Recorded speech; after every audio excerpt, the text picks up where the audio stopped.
wasn't simply I saw a naughty picture and Lori's freaking out. It's I concealed significant information from her. I lied to her face. And then I made everything worse when we were trying to heal. It's not just the porn, it's the shame, the hidden life, the inability to express or deal with emotions. There's a whole lot of things going on there. Yeah.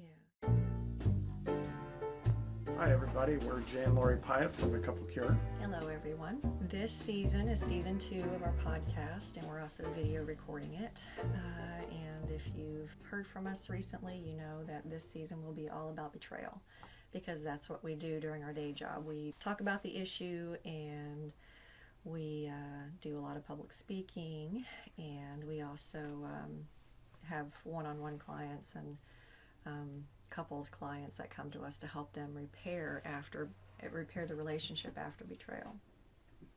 Yeah. If you have been to a weekend retreat where we've spoken, JFMers, I'm talking to you. This will be similar to what we cover on those weekends, but it will be a little more in depth, so feel free to stick around. Right. Yeah. If you don't think pornography can be addictive, and that's kind of how we'll be talking, because that's our story and that's who we help typically. There's typically some type of sexual integrity issue that's caused the breakdown, and so that's what we talk about. But this can be any kind of betrayal. True. Yeah. Gambling addiction, lying over work or money or drugs or any other kind of place where you've betrayed somebody else. Yeah. Just like Jay said, any kind of broken trust. Anything that breaks trust, that comes under here too, but we're probably going to be focusing on the porn issue or talking from that standpoint. So substitute whatever trust breaking activity that you have there. Yeah. But when it comes to porn addiction, if you don't think it can be addictive, then go to a website called Fight the New Drug, or just Google Fight the New Drug, and then maybe misrepresenting science on pornography, because there's an awesome article out there on Fight the New Drug that lists different websites that host studies talking about this. So it's all about the science, all about the research that's been done over I don't know how long, but it's a great article that is kind of like a one-stop shop for all the research backing up the kind of things we'll be talking about. Right. That article was dated December 28th of 2016, just to make it a little bit easier to find. Mm-hmm. Anyway, so when it came to pornography for me, what I wish I had known regarding my issues with pornography was that the recovery statistics on this are actually pretty low from traditional approaches. Somewhere between 3 and 5%, depending on which study and who you talk to and that kind of thing. But or which modality. Yeah. So those are things like 12-step programs and inpatient or outpatient recovery centers, those type of things. Men's groups, that sort of thing. Yeah. So there is a place to really look at the effectiveness of different approaches. The approach that we have been using, which is mentoring, where I work one-on-one from my history, has been shown to be a lot more effective, and I'm seeing upwards of 80% rates in helping guys get free. Yeah. So it can be done. I do want to say it can be done. And I do want to say, if you haven't heard our story, go back to the first season of the podcast and listen to episode 10. And if you don't know if you can trust us or not, listen to episode 11, and that's the podcast called Coffee with the Couple Cure. We're out there on most podcasting platforms. Right. One thing I wish I'd known was I needed a plan A, B, C, and D, meaning if this first thing I try doesn't work, then I'm going to move on to the next thing, and I'm going to move on to the next thing. And really what we found was one thing helped for a while, and then I had to add something new, and I had to have several plans available to me. Yeah. Speaking to what Lori said, that I could get free. Depending on which statistic you look at, somewhere between 70 and 99% of men struggle with porn and struggle with quitting porn. So it seemed like no one could get free. And even though I had 6 years of freedom, once I fell back into it, it felt like I couldn't get free. Yeah. So you can get free. It just takes significant amount of effort. It might cost money to get free. It might be something that you want to invest in. And it's going to definitely take time. We'll go into that in a little bit. Yeah. It's traumatic.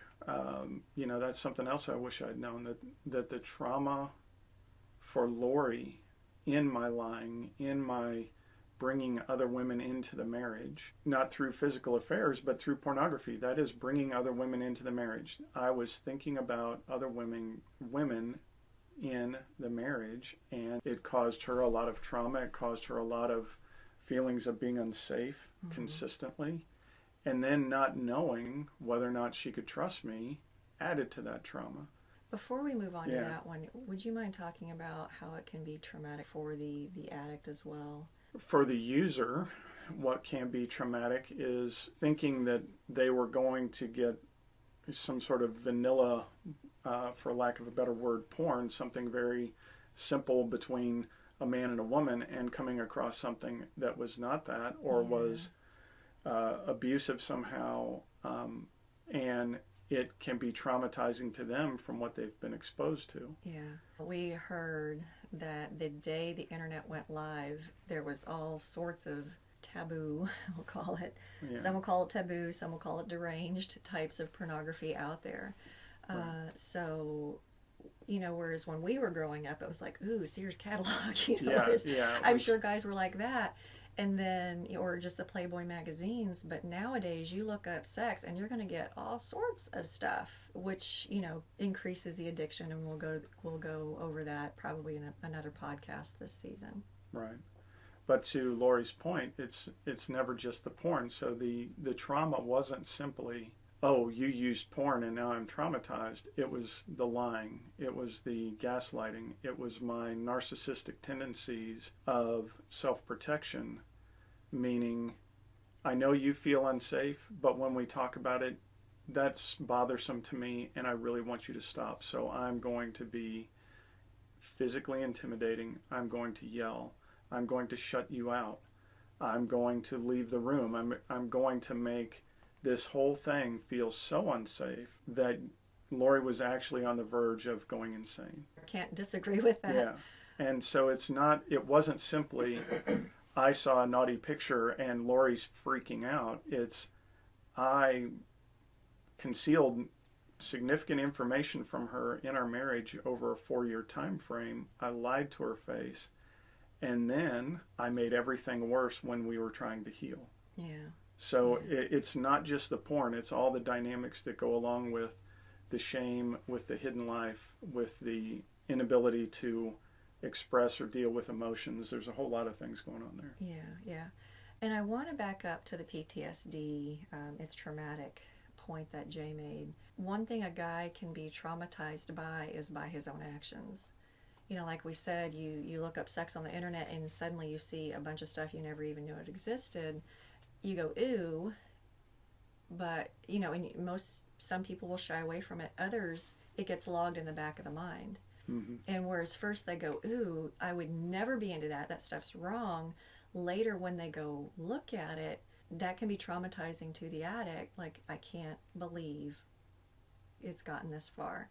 Right. To me, the whole, any addictive substance out there,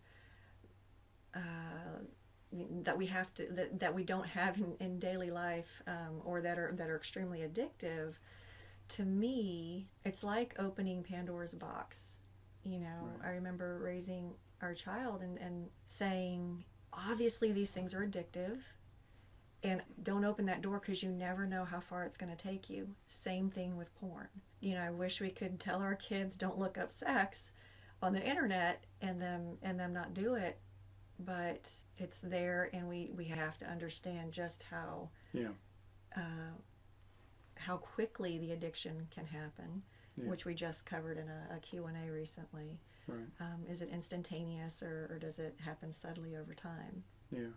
And for some guys, I think once they finally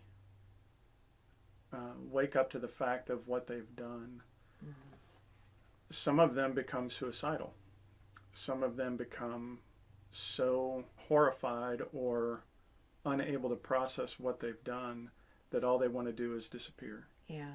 And I got to that place. I wasn't suicidal, but I thought that the best way for me to handle all of this would simply be to disappear. Mm-hmm. And I think that was something for me that I needed to realize how much damage this had done to me as well. Yeah, yeah. And I know Jay's caught flack before about his website name, which is porniskillingme.com. You know, he's heard from a few people, porn doesn't really kill you. But the last time he was told that, he got 2 people reaching out to him saying, number one, you saved me, and then the next guy was like, I'm dying from this. I will die from this. Like, I will take my own life over this. And we've heard other stories like that too over the years. Yeah. So it can be a life destroyer. Right. So I know for some of you, we may have opened a conversation that you've been reluctant to have. I would tell you to reach out to me, reach out to Lori. The reason why you want some help in this is there are ways to minimize the damage you do if you have to tell this story. Yeah, yeah. And so please feel free to reach out to us. Start with thecouplecure.com. You can reach us through there. Yeah. Or from there, look up Lori's story or my story, and you will be able to link to our other websites. Yeah. But for now, thanks for listening, and we will see you on the next episode. Bye, everyone. Bye.